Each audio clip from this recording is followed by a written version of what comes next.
Welcome to the Audacious OBM podcast. I'm your host, Leanne Woff, creator of OBM Academy and founder of Audacious Empires. Each week, my crew and I will explore all things building and scaling an exceptional OBM business. This podcast is here to share how you can charge premium prices, have clients lining up to work with you, and never have to work another weekend again. You can have a thriving OBM business, working with the clients you want, when you want, and charging the price you want.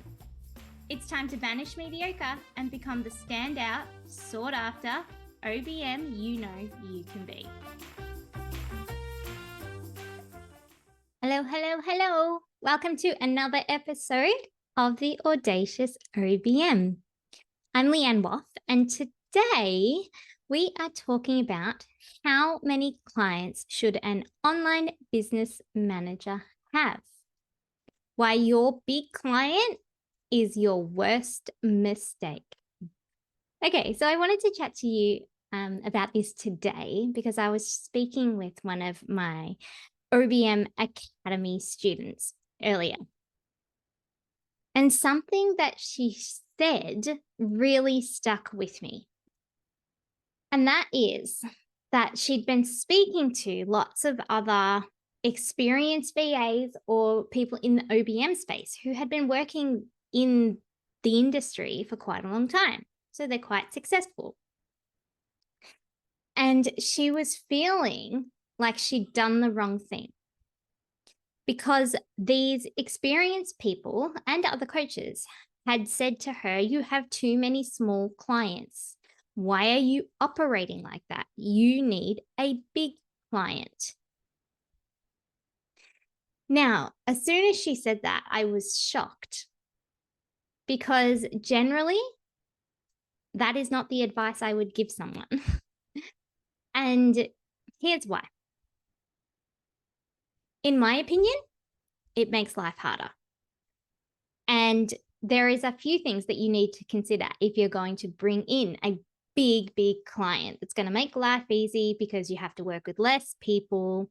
You don't have to do as many small jobs. It's easier to keep on top of everything. But here's the things that we don't talk about. The risk. So the big client, usually with big clients comes big revenue. That's the attraction, right?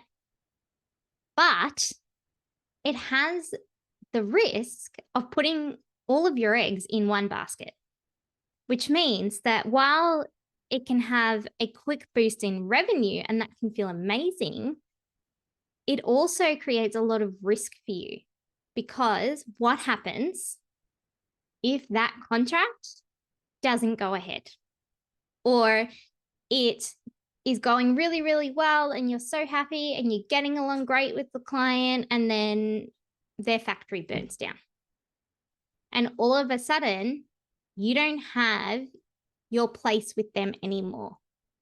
Overnight, you have gone from being really fruitful and having lots of money to not a lot at all, because you had invested so much of you in this big client.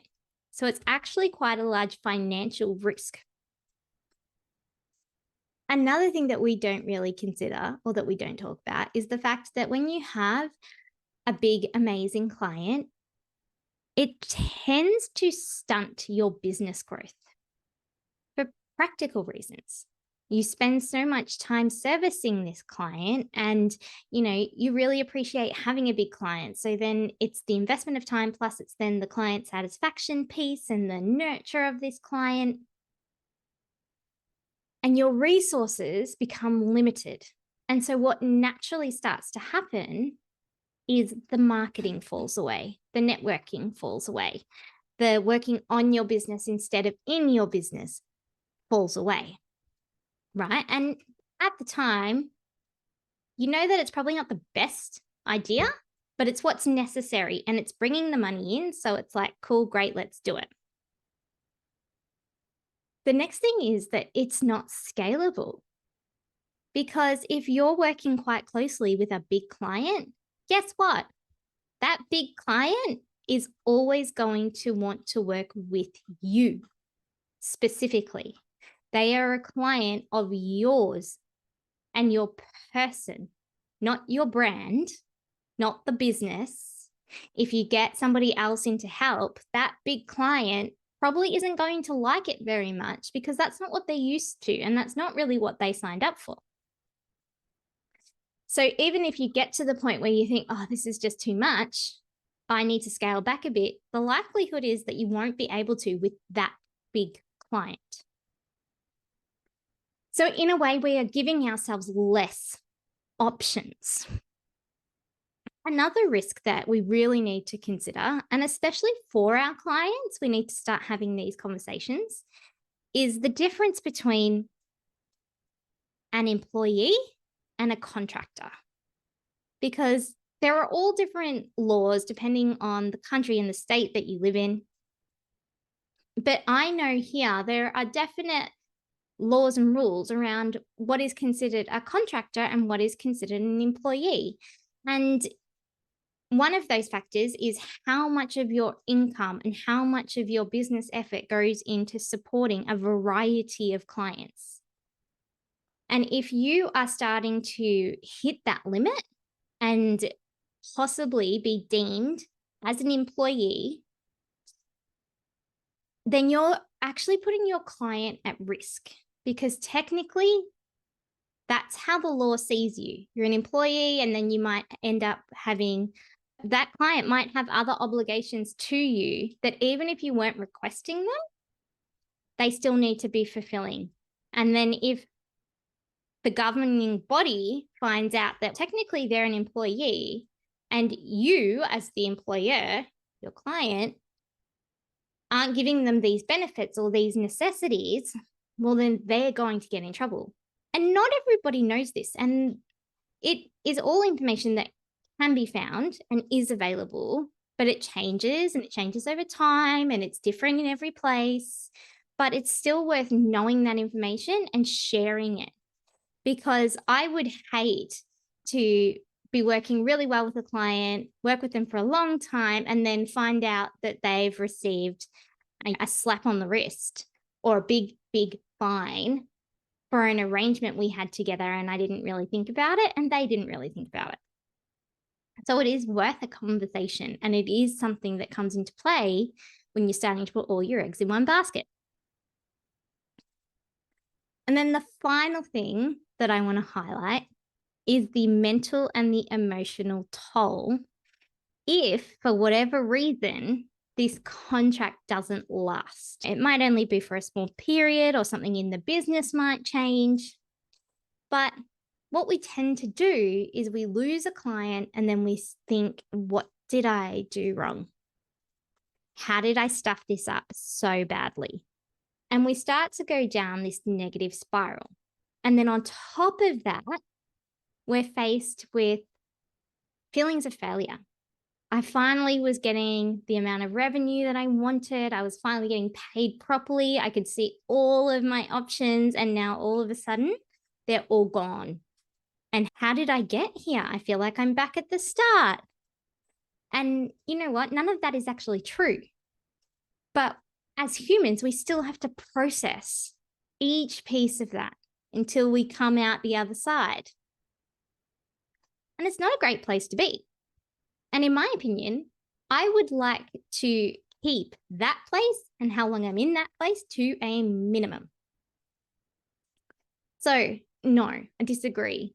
Your big goal shouldn't be to get a big client to make it all easy. It's not going to fix things for you. It's just really risky. So what do we do instead? We make the smaller clients less small, and we make the big clients less big.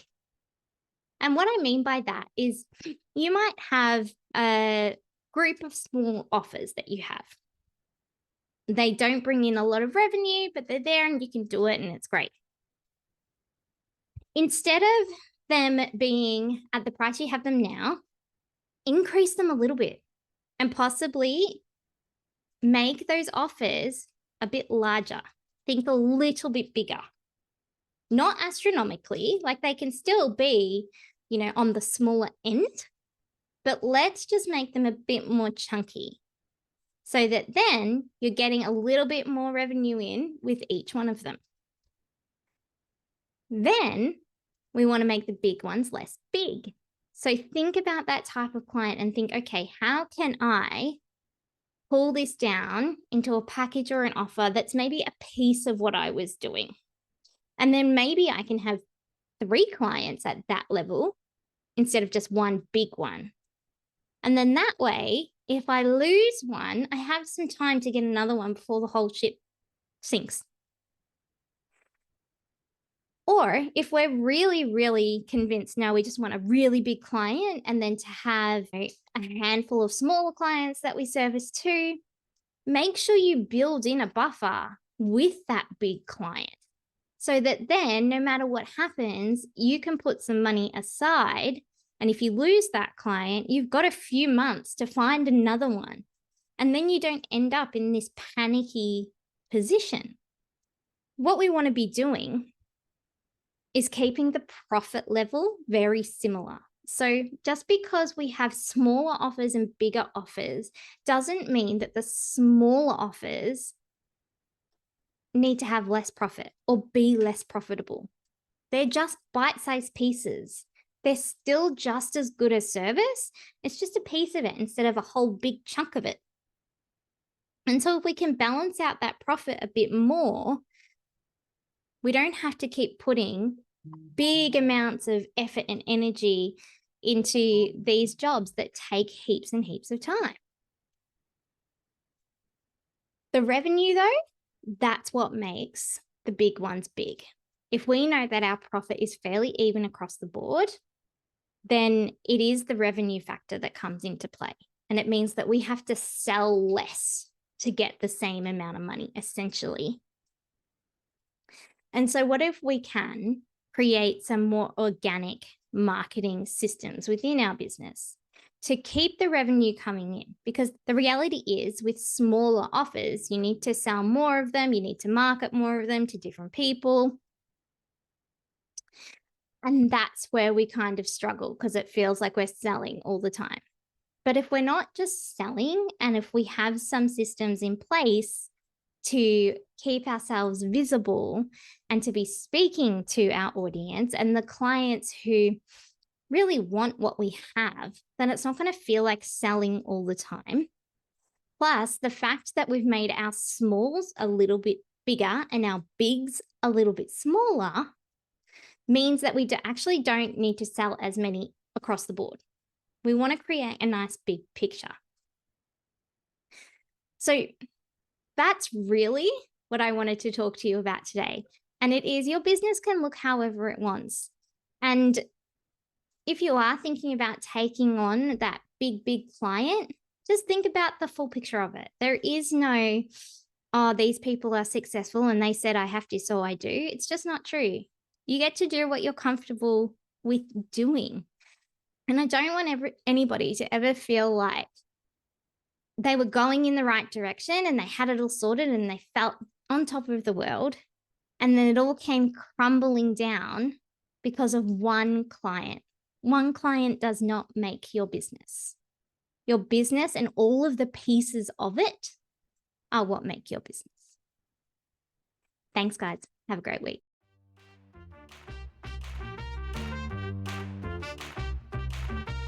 Thanks for joining us for this week's episode of The Audacious OBM. We hope this episode has helped you move forward in your journey to being a standout and sought after OBM. If you enjoyed the episode, take a second to rate and review. Each review helps us to help other OBMs just like you. If you're interested in learning more about OBM Academy and all that it offers, head over to audaciousempires.com to get all the juicy details. We'll be back next week.